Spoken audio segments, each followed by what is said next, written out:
John and Lance here from the bench on ESPN 97.5. We're talking some Texans football. And Lance, I imagine the Texans are pissing everybody off in the NFL with these extensions, with the Tunsil extension. And then, what is Deshaun going to get with all the leverage that he's got?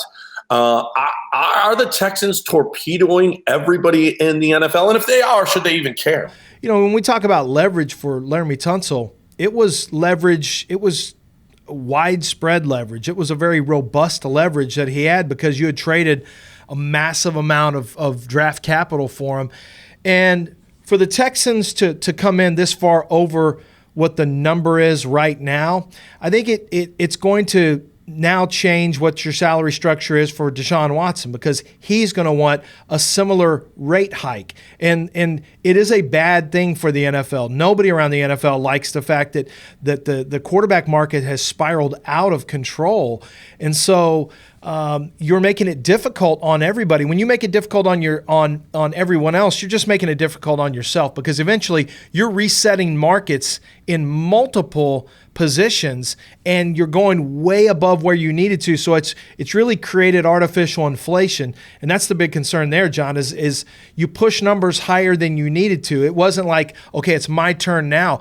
The next tackle, you know how hard it's going to be for the team going up against the next tackle that it's his turn to get the big bucks? Yeah, no, absolutely. And then the Deshaun thing as well. So you gave about a 20% increase over the highest paid left tackle to Laremy Tunsil. Mm-hmm. What am I worth? So a 20% increase over Russell Wilson would make Deshaun about a $42 million a year player. And we haven't even talked about Mahomes yet. So Mahomes is going to get more, and if Deshaun's going to want more than that, and not only that though, allocating $22 million to your left tackle and $54 million at that defensive linebacker that doesn't really get any sacks, and your quarterback is going to make 40. And how are you going to fill out a roster when you're making huge mistakes like this? Should the Texans care that they're setting an unreasonable standard for the rest of the league? Maybe not, but they got to look in house and go, what the hell do we do? It does it for them too. How many players now? Yeah, it does. It's not just for the league; it's for them as well. And listen, we know that there was more to the DeAndre Hopkins thing than just money, but the money was kind of quietly a big factor too, because if they did pay him more, when you look at the amount of players who are going to get paid, I mean, they're running out of guys to pay. J.J. Watt is going to have to come off that salary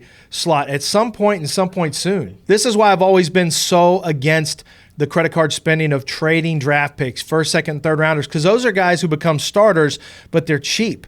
They're cheap. Once you hit second contracts, that's over with unless you're getting guys who are, third contracts are value, second contracts are the worst values of all. And you're putting yourself in position to where you're getting some decent third contract guys potentially, but even then you overpaid on Randall Cobb on his third contract. So because you extended the amount of guaranteed money that you had to give. The capologist told me that's probably a $12 million guaranteed deal. 1 year, $12 million, and then the second year is basically a team option. And instead, the Texans gave him $18 million guaranteed. So that's some of the learning curve that the Texans are going through. But yeah, you're right. Every single time you reset the market at a position, it will eventually get back to you at some point because every bar is raised.